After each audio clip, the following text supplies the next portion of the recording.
Welcome, welcome. My name is Lloyd Borrell. I'm your host. Today, I'm thrilled to have as my guest, Dr. Peter Osborne. Dr. Osborne is a doctor of chiropractic. He's a doctor of pastoral medicine, and he's a board-certified clinical nutritionist. Dr. Osborne is on the advisory board for Functional Medicine University, and he's one of the world's leading authorities on gluten sensitivity. Dr. Peter Osborne, welcome to the EMF Health Summit. Thanks for having me. It's great to be here. It's a great pleasure to have you on. So you're the author of the bestseller, No Grain, No Pain. Now, I'm from the generation that was told that grains were good for us. I remember this when I was a kid, being told this. And, we all had all those cereals and stuff, and we had to eat our cereals, and it was good for us and all that. So I guess where I'd like to start is just by asking you the question, what is the problem with grain-based foods today? Well, where do we begin? That's a mouthful because, we go back in time to the late 1800s. People think that grain is somehow this human staple food that without it we could never have survived. And it's just not true. It's actually a marketing I won't say a marketing ploy, but it's just very, very solid and good marketing done by the cereal and the grain-based industry, combined with the history as it's evolved. In 1895 was really when the first cereal processing machine was created. So we really didn't even have breakfast cereals the way that we think of them until the early 1900s when shredded wheat machines were created. And again, so a lot of this is historical. What we grow up with, we think has always been true because it's what we grow up with and it's what we've always known. So it's, a lot of times people don't realize that, grain before it was introduced in the forms of cereal and processed grain-based items, the human nutrition was just fine. It was it was solid in a lot of different ways. What grain actually did is it made starvation a lot harder because you could grow huge crops of grain and you could feed hundreds of thousands of people without them having to hunt and gather and having potential starvation. But the double-edged sword of grain is that although it did solve mass food production problems, it also created mass chronic degenerative disease evolution in this country. A lot of people don't realize in 1943, the United States government banned the sale of processed grain. They said you can no longer sell it. And the reason why is it was killing about 8,000 people a year, which is quite a bit. 8,000 people a year were dying as a result of malnourishment from consuming processed grain products. And it was at that point in time that in the US that the food fortification laws were passed, mandating that in order to sell these grain-based products, you had to add vitamin B1 and vitamin B3 and iron and other nutrients just so they wouldn't kill people. So a lot of people, they don't realize that, this grain, this cereal was actually responsible for deaths because they grew up with a different marketing message. So the cereal companies didn't say, don't eat us. They didn't say, stop eating us, we're killing people. What they said is now eat more of us because we're now even better for you. We're fortified with vitamins and minerals to make it even healthier for your daily breakfast or for your daily food. And it was that message, that marketing message that translated generations into believing that grain was somehow a necessity for humans to maintain good health. The reality is that's not true. It never has been true. The reality is that the marketing and the cartoon characters used in that marketing to indoctrinate children into making sure they were believing, like Trix Rabbit and Cocoa Puffs and the frog and Cocoa Smack Frog, all these very endearing cartoon characters that we've all grown up with. Your generation, the generation even before that, were a part of a marketing effort to make grains appear as if they were somehow a necessity for breakfast, right? And so that's part of the problem, is that people think that it's a necessity. And you have a lot of scientists that aren't really scientists that are out there saying if you don't eat grain, you're going to be malnourished in certain nutrients, which is just not true. It never has been true. The research does not support that. What happens, what they're really focused on is they're saying that the gluten-free diet is more unhealthy. It is if you're following a gluten-free diet where you're going to the store and buying boxed, packaged corn and rice-based products, not good for you, right? Not good for you at all. So the gluten-free diet is only unhealthy if a person is swapping out wheat, barley, and rye with a bunch of processed corn, oats, and rice-based products. So if you're eating whole, real foods, non-processed, there's really no risk of developing malnourishment as a result of not eating grain in the diet. So that's one of the elements behind, we grew up with this false belief. So I thought I would share at least a little bit of the history behind why that false belief pattern even exists. Beyond that, we look at modern farming today, and the practices with modern farming today is we don't have small mom and pop farms anymore. We have these huge corporate conglomerate farms where you're using genetically modified seeds, you're using high doses, double doses, in many cases, triple doses of glyphosate, which is a compound that has been shown and implicated in a number of different health issues, not only in animals, but even in humans. And we're storing these grains in big bins where they have the tendency to grow mold and produce mycotoxins. And so grain is a high mycotoxin mold-based food. And then we're telling everybody to eat more of it, right? So we have, a different way to farm it. We're telling people to eat more of this potentially dangerous and unhealthy type of grain because of the way we grow it today. And we're seeing more and more disease as a result of it. And that's not to say it's the only cause of disease, but it's certainly up there in the realm of diet-induced chronic degenerative autoimmune processes. Grain consumption is got to be top 3 in terms of what a person can do in order to improve their overall health from chronic degenerative autoimmune processes. Yeah. So a lot of information there. And, listening to you say all that, it's the thought going through my mind is, well, just how is it that we've all sort of been led to believe that grains were good to, and how is it that people are still eating grains, in fact? But yeah, you talked about gluten. So perhaps we could just expand on that a little bit. If you could explain, what is gluten, because it's a real buzzword at the moment. What is gluten, and why gluten is a problem in our culture? Well, gluten is kind of the protein that gets all the credit for doing the damage. Gluten is defined botanically as it's a family of proteins found in the seeds of grass. And there are a lot of different species of grass. And there's not just one gluten. That's another misconception, is that we use the term as if it's a singular term, gluten, as opposed to glutens. And really, we should be using it as a plural term, because there are, to date, there are close to 1,000 different different forms of gluten. The one that was originally studied in the late 1940s, early 1950s as being identified as a cause of celiac disease is called alpha-gliadin. It's a type of gluten found in wheat, barley, and rye. It's not the only gluten. It's just one type. And we actually have identified many more types since then. As a matter of fact, there's a study done in Australia. Dr. Bob Anderson et al. Identified 400 new classes of gluten proteins and found that 10% of them, 40 of them, were more toxic than the originally discovered alpha-gliadin. So this is where, like lab testing, people going into the doctor say, am I gluten sensitive? And they're getting their lab testing done.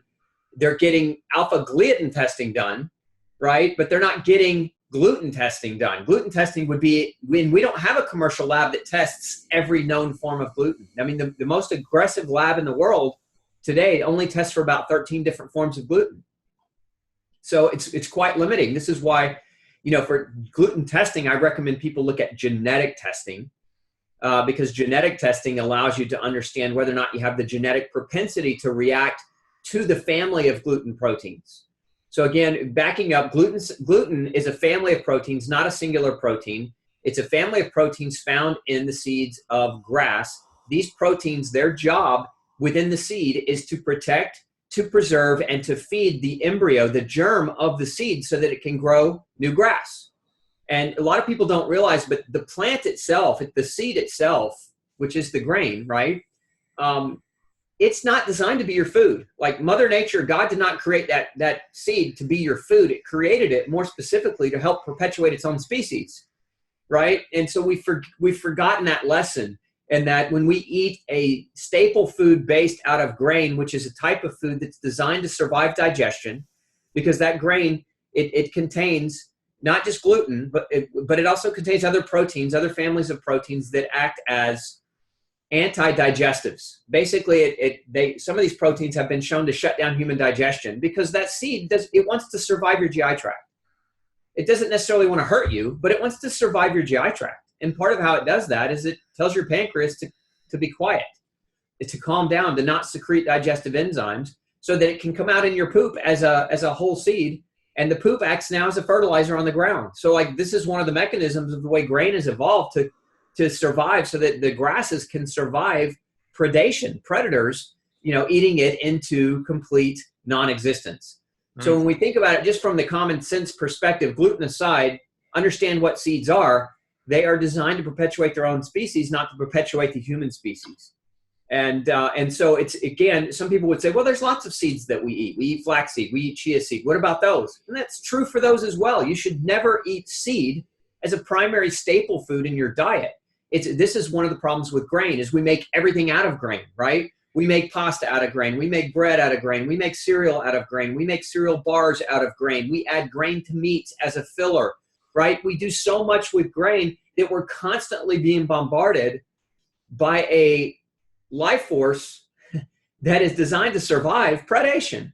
And so at some point, people's guts tend to break down. They can only handle so much. We can process to a certain extent some of it, but if you make it your staple food and you eat mass quantities of it day in and day out, it can create leaky gut. It can create a breakdown in your gut barrier. It can alter your microbiome and challenge your GI tract beyond what it's capable of doing for you. And when that happens, a lot of people start to develop GI symptoms, irritable bowel syndromes, inflammatory bowel disease, things like celiac disease, Crohn's, and ulcerative colitis, right? People start to develop the problems in the gut, not so much necessarily even because they are gluten sensitive, but because what they're eating is designed to survive their gut. So it's this war that's going back and forth, and their gut finally breaks down and finally loses that war when they're constantly bombarding it with highly processed grains that are designed to survive our digestion. Yeah. So obviously we don't want to be at war, we want to be at peace. But before we go further on that, I want to bring in electromagnetic fields, if I can. Most people have what I call an aha moment with electromagnetic fields. That's what I want to just ask you first is, what provoked your interest in this subject, EMFs and health? Well, I'm a clinician, so I'm interested in anything that could potentially create an environment that's not healthy for somebody who's sick, who's come to me and trying to get healthy. And whether that's food or chemical exposure or radiative damage or radiative type exposure, we look at we look at four very big triggers that are biochemical in nature: food, chemicals, infectious microorganisms, and nutrition. And chemicals, we classify an EMF in that chemical category because it's electrical chemical bombardment. And for some people, their health is not necessarily deteriorated as a result of just EMF, but their health has deteriorated, and EMF is one more thing that's out there that they're also being exposed to. And once their health is deteriorated and weak, EMFs just make it very, very hard, right, for them to ever make a recovery.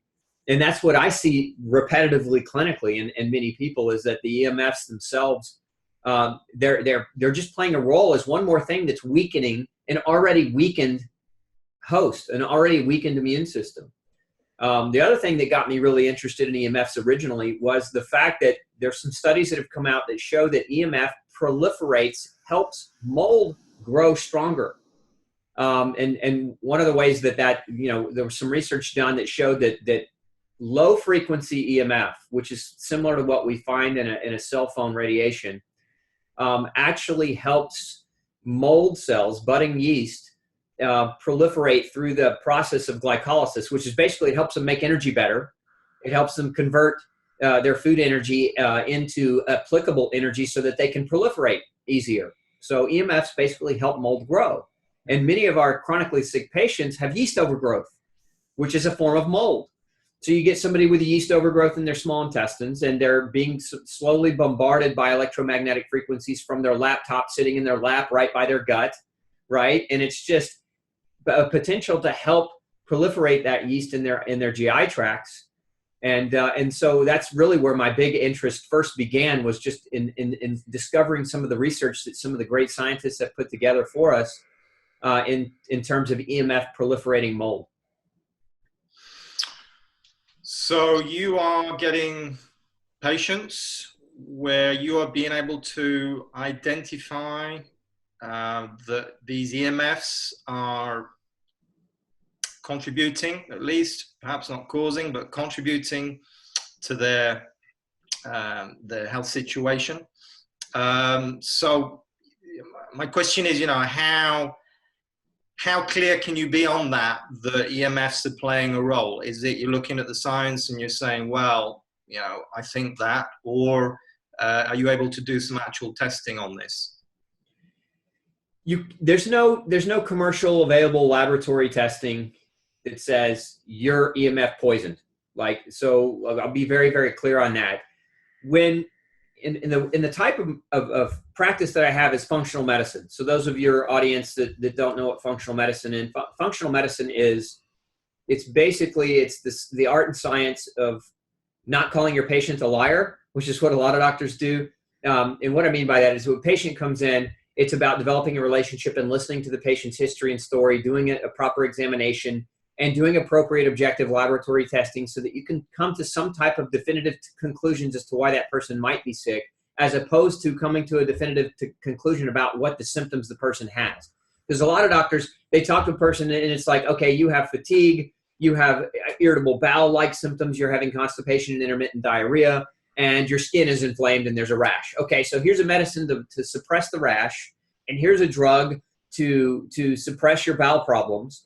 But we don't ever figure out why the problems exist, right? And so what functional medicine is it's the opposite of that. It's not the approach where we try to suppress the patient's symptoms. It's an approach where we try to figure out where the symptoms are coming from. So we always come in with functional medicine. We're always coming in with an open mind about what could be potentially making a person sick. And so there's no definitive lab testing for EMF, but there's good research on EMF. Now all that being said, some people will come in and report, right? And one of the best parts of science is anecdote. A lot of doctors will say, oh, anecdote is not important. And those of you who don't know what anecdote is what happens to you as opposed to what happens in a research study where 10,000 people were studied. So like in research studies where we do double-blind randomized placebo-controlled trials, we'll take 10,000 people, we'll give 5,000 of them a drug, we'll give 5,000 of them a placebo, right? Nobody knows who has the drug and who has the placebo. That's hidden information until the study's over. And then we analyze the results at the end. That's research studies, right? But that's not anecdote. Anecdote is when we look at what happens to a person and they report their experience back, okay? So like if a person says, every time I turn on my wireless at home, I feel a little dizzy. I get more fatigued. I feel strange. Right? That's anecdote. That's that person's experience or perceived experience as it relates to their exposure to that EMF. And anecdote is very important in clinical medicine. It's very important because if you don't listen to the patient and you don't partake of what your patient's perceived experiences are, then you're missing a big part of the information that could potentially help that person get better. And as a doctor, you're also missing the potential opportunity to become educated about whether or not something is impacting a person. Does that make sense? So, yep. But so from a research perspective, there is research on EMF creating biochemical abnormalities in life forms. Most of the studies are in vitro. Some of the studies are in animals. There's no real great studies yet long-term in humans. But we have to still apply what we see in the research. If we know that EMF fields, for example, can affect calcium channels in the nervous system, right? And we know that calcium channels are very critical for the release of serotonin and dopamine. And the person in front of you is saying, every time I talk on my cell phone, I get depressed, right? Or I have the symptoms of serotonin or dopamine deficiency.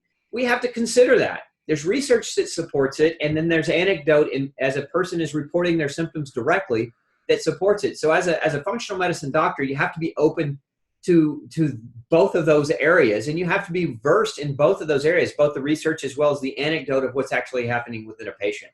But to date, to my knowledge, there's no commercial lab that can detect this person has EMF poisoning.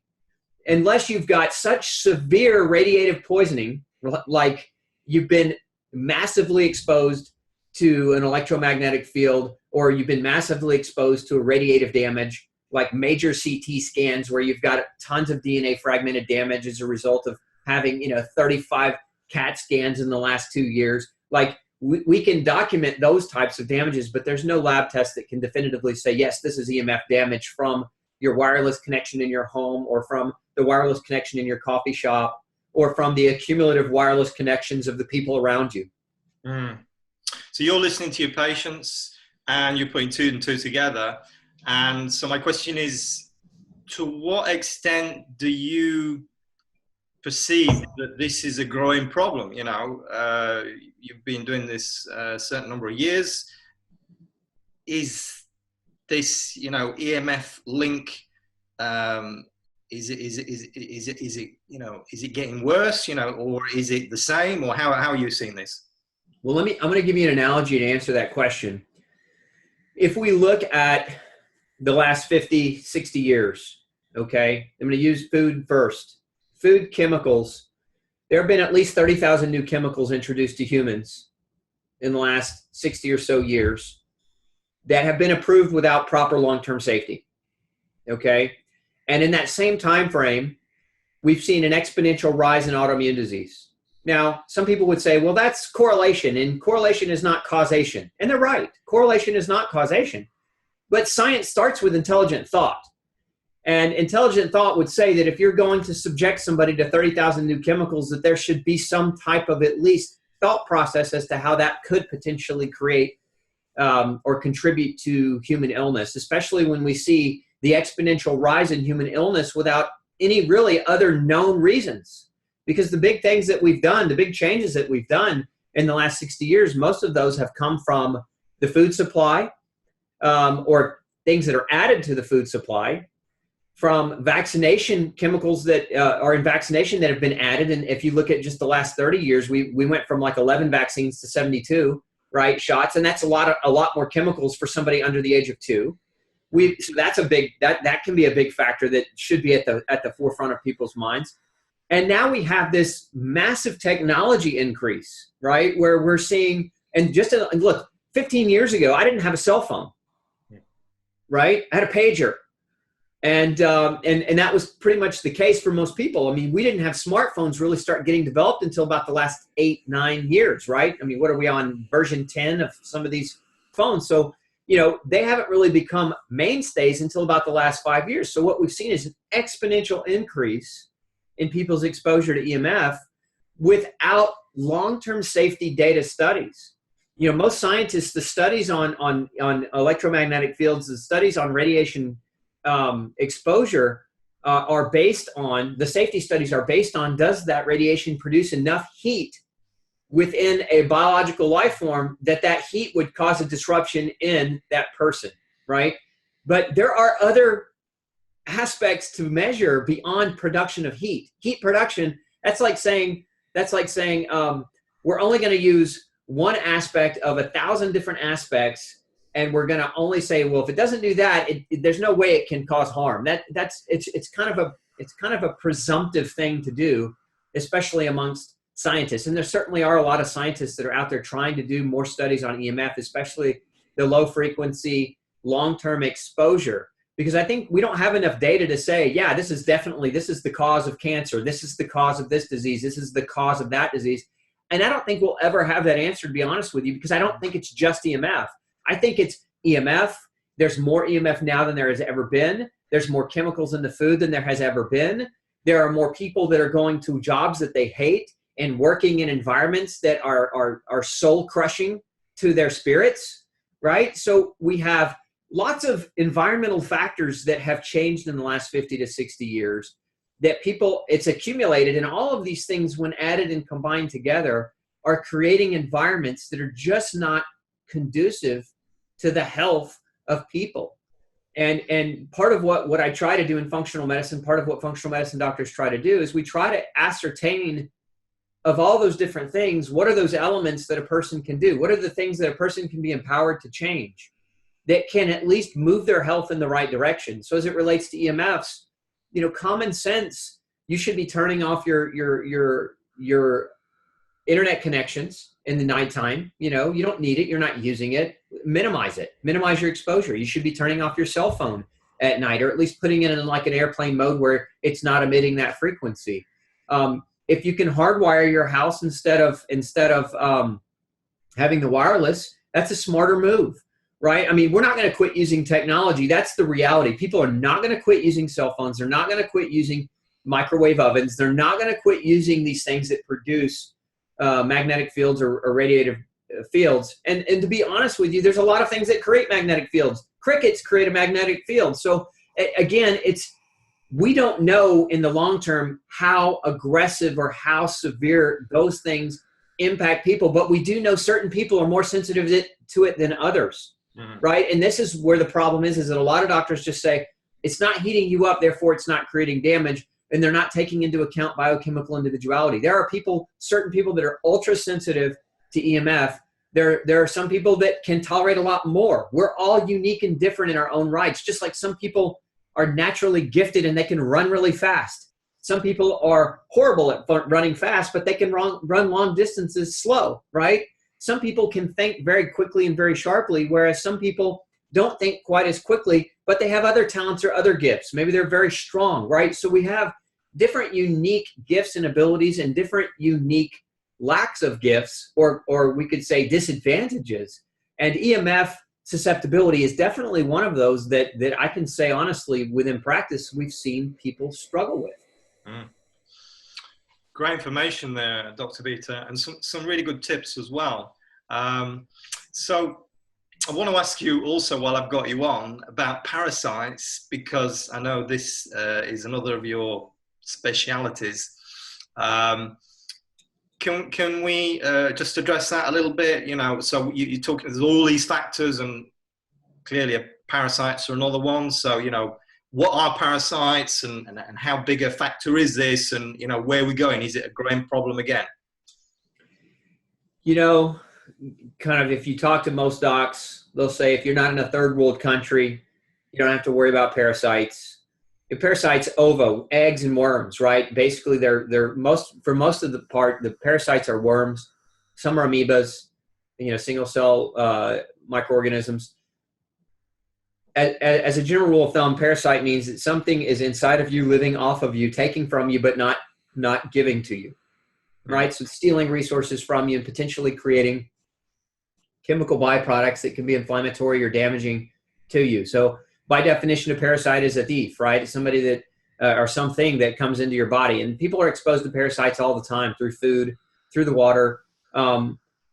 Is it a bigger problem today than it ever was? No, it's just becoming more recognized. It never really went away. Doctors, with the advent of antibiotics and with the advent of plumbing and central water supplies, where people weren't being as much exposed to parasites through proper cooking of food. We do have a nice history of learning. If you eat raw fish, you expose yourself to parasites. If you eat undercooked pork, you expose yourself more aggressively to parasites. So we've learned those things through our history. And so we've seen a reduction in the capacity for people to have parasites based on hygiene practices and other things. But at the same time, the problem never really went away. It just simply was dismissed or swept under the rug.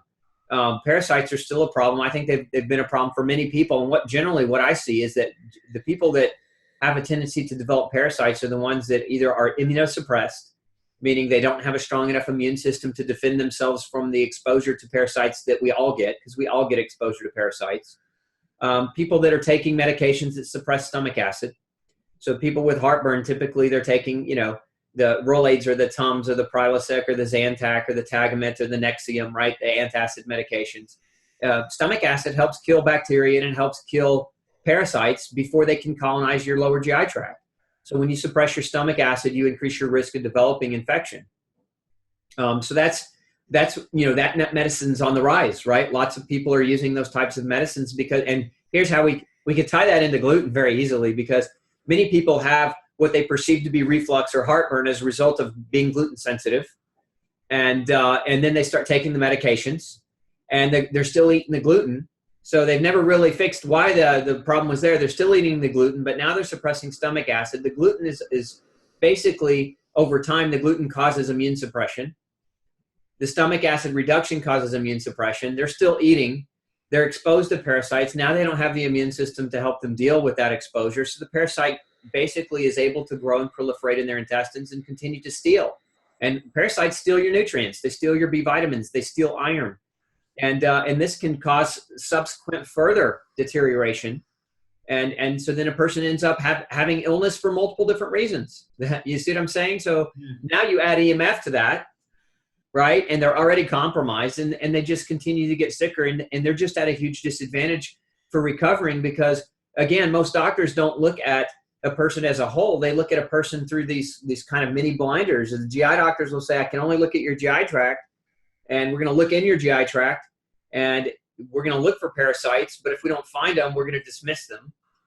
Or we're going to look for celiac disease, but if we don't find it, we're going to dismiss gluten sensitivity. And then if the patient doesn't get better and they're still struggling, the doctor says, oh, it's probably because you're depressed. Go see the psychiatrist. And then they get put on the antidepressant medication, right? And they get put on things like SSRIs and Mayo inhibitors. And, they just kind of get shuffled from one doctor to the next. Not one of those doctors actually looking at the person as a whole. And everybody just looks at them through an individual organ, through an individual disease process, and just everybody's writing the next script without actually trying to ascertain why the person's sick. So, parasites can play a role. I see parasites, and I venture to say, don't quote me on this because this is not an exact, but probably 15-20% of the time when I run testing, we'll see somebody come back with positive parasites, and there are a number of different species, a number of different types of parasites, but we do see it quite commonly. So that's what I was going to ask you is, how do we determine if we've got a parasite problem and what do we do about it? There are a number of different ways to try to determine it. Parasites generally, one of the better ways to detect a parasite is to look at your poop when you poop. A lot of people are kind of embarrassed about the topic of poop, right? They're like, shy away from it, but it's poop. We all do it. We all have it. We don't need to be embarrassed about it, but look in the toilet. If you're seeing blood, if you're seeing what appears to be eggs or worms in your stool, that certainly that visual confirmation can sometimes be all that's necessary. Sometimes we do microscopic. So having your doctor run a microscopic evaluation of your stool, and some doctors will do like a fecal stool sample where they'll have you collect your poop in a cup and they'll analyze it. Oftentimes the single samples are not enough because you could have a poop that's parasite free and then the next poop isn't parasite free. Parasites typically, they're stages.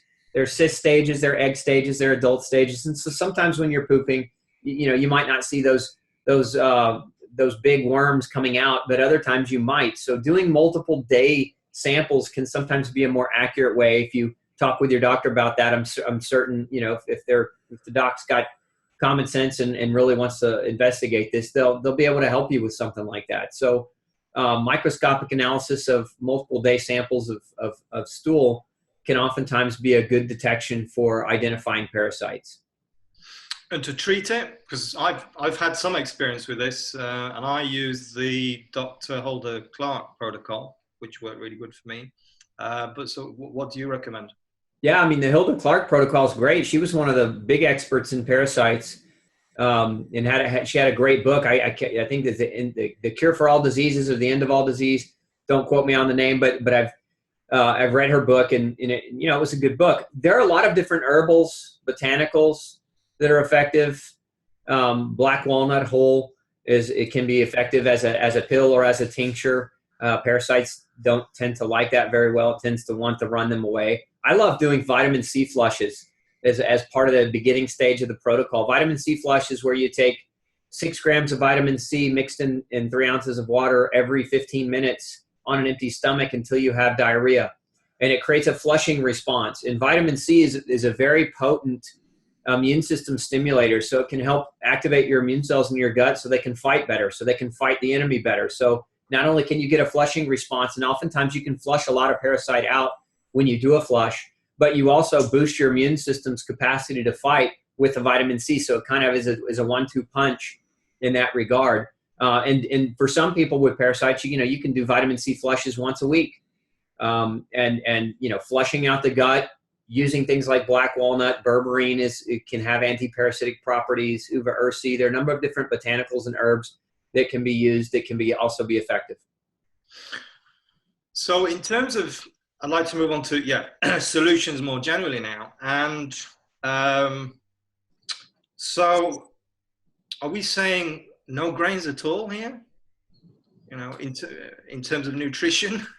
Well, yes and no. I don't think we can make that claim. Look, the reality is, although cereal and processed grains have only been around since the late 1800s, we can go back 2,000 to 5,000 years and see archaeological dig sites where grain was used in farming agricultural civilizations.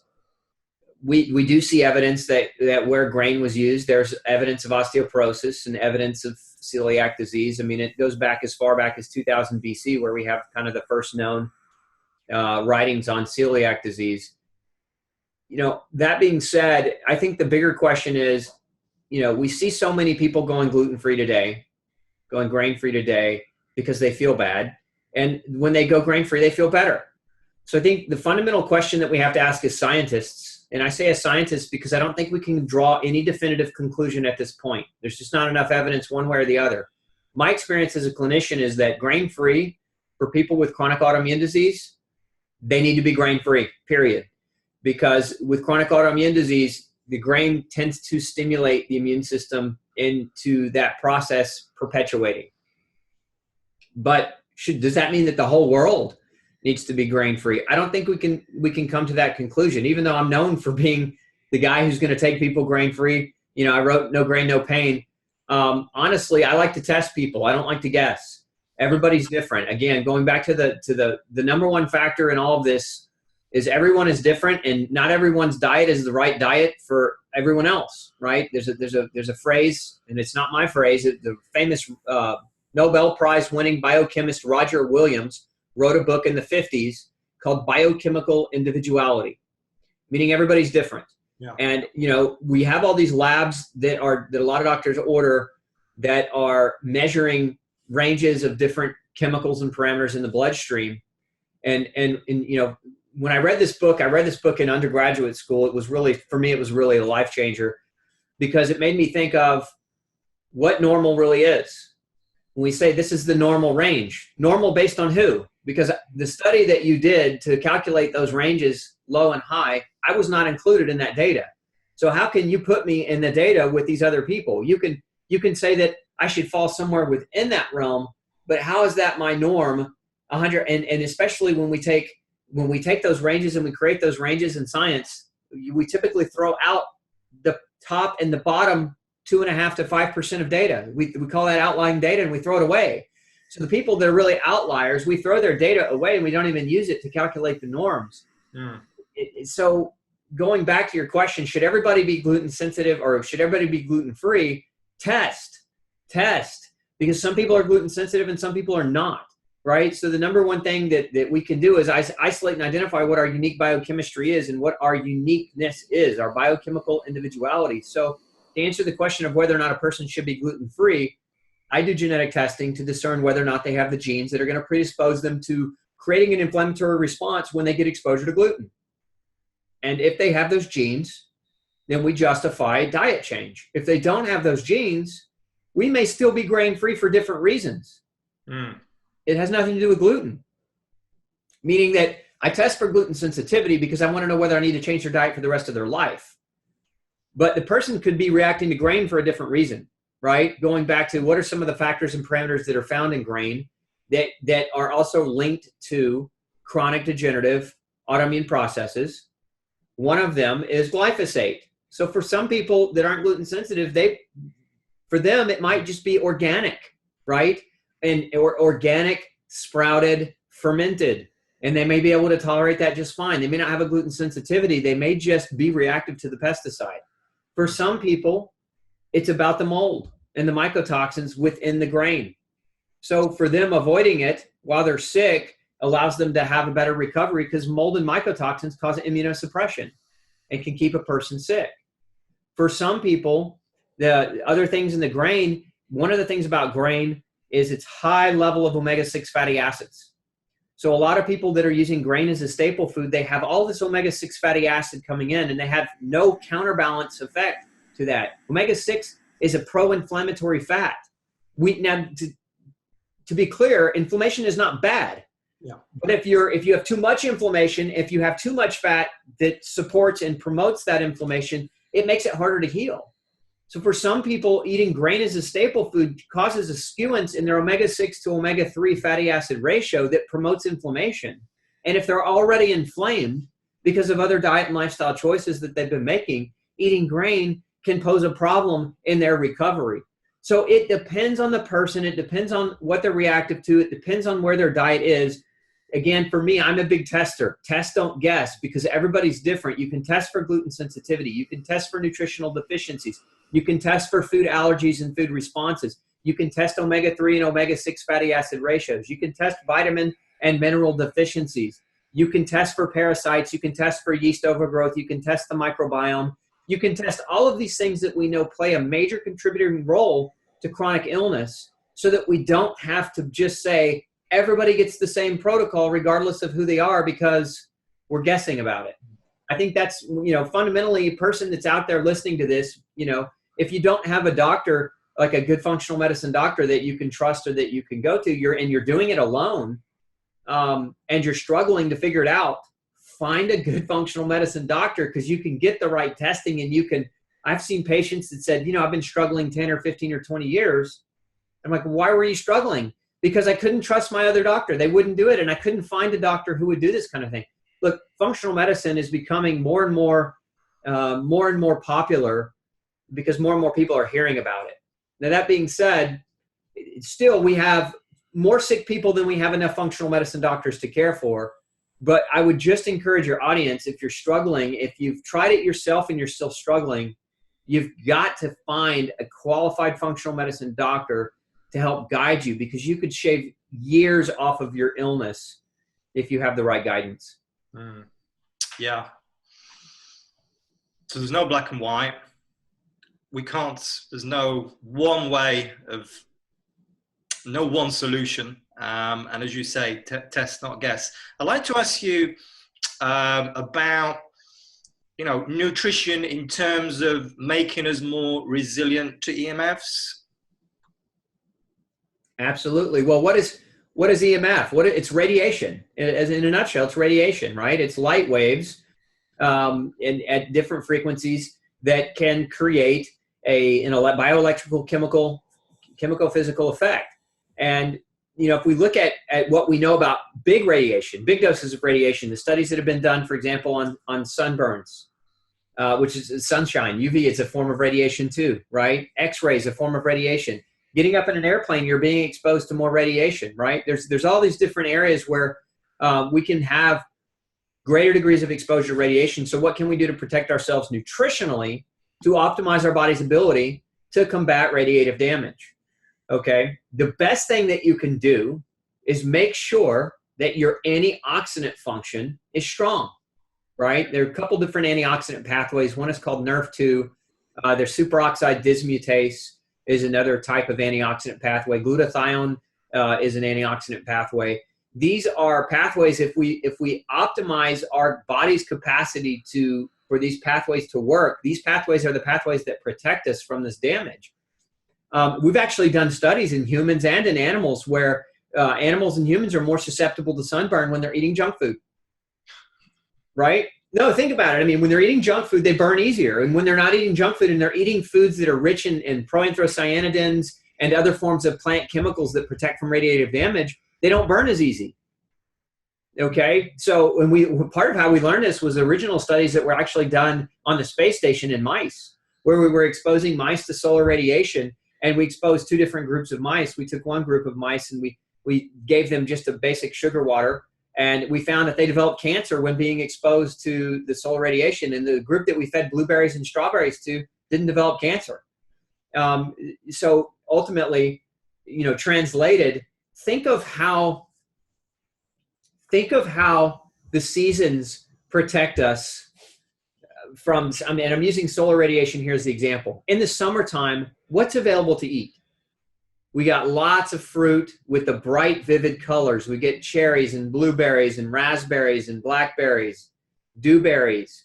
And the dark pigments of these fruits are what protect them from shriveling up in the sun, right? How do they survive on a bush when it's 100 degrees outside? Those pigments are photoprotective. And if we eat them, we actually get that photoprotection internally for ourselves. So one of the best ways to optimize nutrition against radiative effects, whether it's an EMF, right, from a cell phone, or whether it's a sunburn, right, is to eat food that is rich in plant-based antioxidants. So, when you see vivid colors, the purples, the reds, the blues, those are the dark colors, the rich dark colors. As a general rule of thumb, you're going to find lots of antioxidant power in those that can give you protective abilities. Now, if you're talking about supplementation, what can you do from a supplemental perspective? Again, I go back to testing.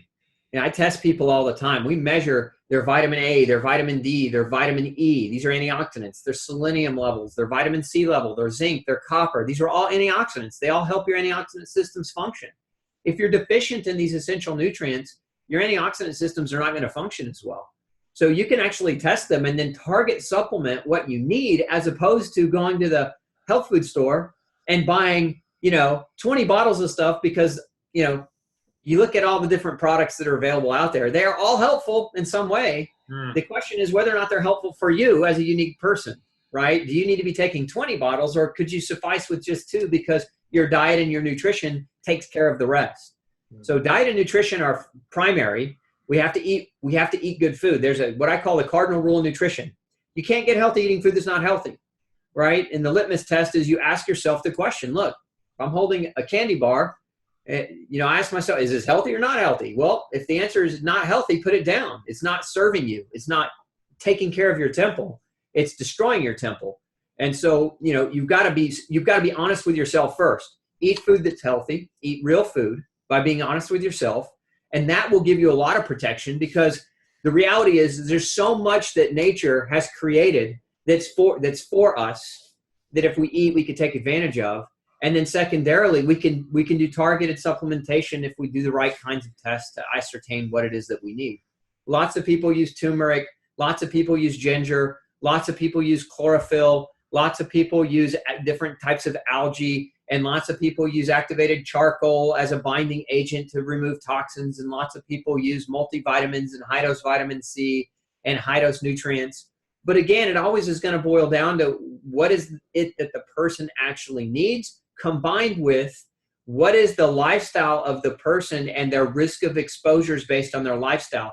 For example, if you are working in an internet tech industry, so every day you go to work and it's all about tech, and everybody's got extra EMF all around them, there may be some things that you want to do to protect yourself a little bit more from what you're being exposed to. In essence, in this case, one of the things I would advise is high doses of vitamin C, 5 to 10 grams of vitamin C on a daily basis, whether you're deficient in it or not, because you're subjecting yourself to something on a daily basis that's going to burn through more of your vitamin C and burn through more of your antioxidant capacity to protect yourself. So you have to consider what you're doing every day too. If you're a metal worker and you're in a metal shop every day working with metals, filing down metals where metal dust is floating in the air, right? Then you want to take extra nutritional support that helps your body chelate heavy metals better.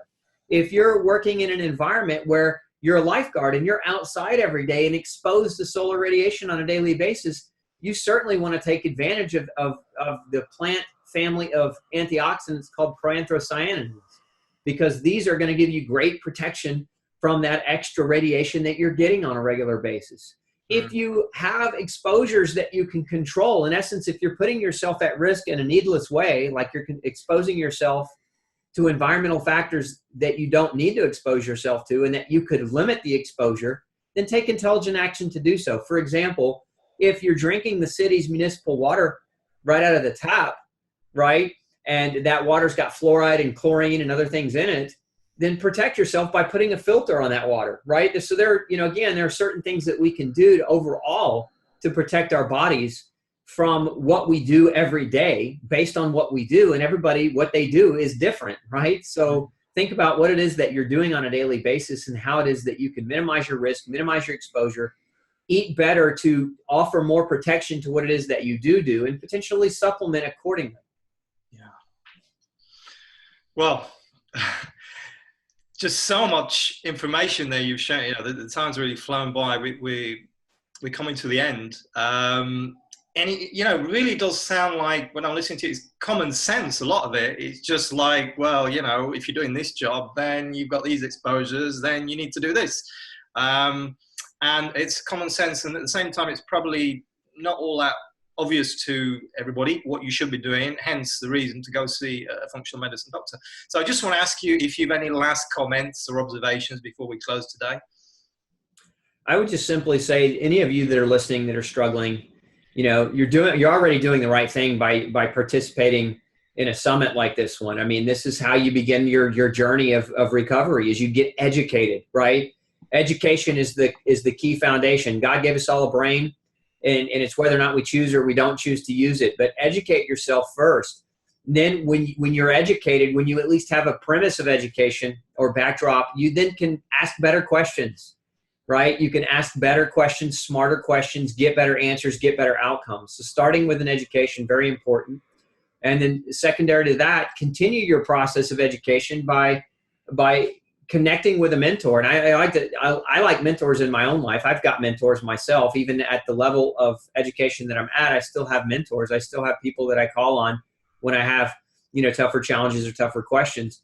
And that's what, for a person who's not trained as a doctor, that's what your doctor's supposed to be. So again, I would just say find somebody that you can ask smarter questions to, who's willing to listen to you. And there are doctors that are out there that are like this. That just takes a little bit of elbow grease, a little bit of work to find the person that you feel comfortable with and the person that you trust. Dr. Peter, it's been fascinating talking to you today and exploring your work and its relevance, how you made it relevant to this EMF question. So thank you. Thank you so much for being part of the EMF Health Summit. Well, you're welcome, Lloyd, and thank you so much for having me. It was my pleasure. For all of you who've joined us today, thanks for being part of this movement. Stay tuned for our next session. My name is Lloyd Borrell. Take care. Thank you. Bye-bye.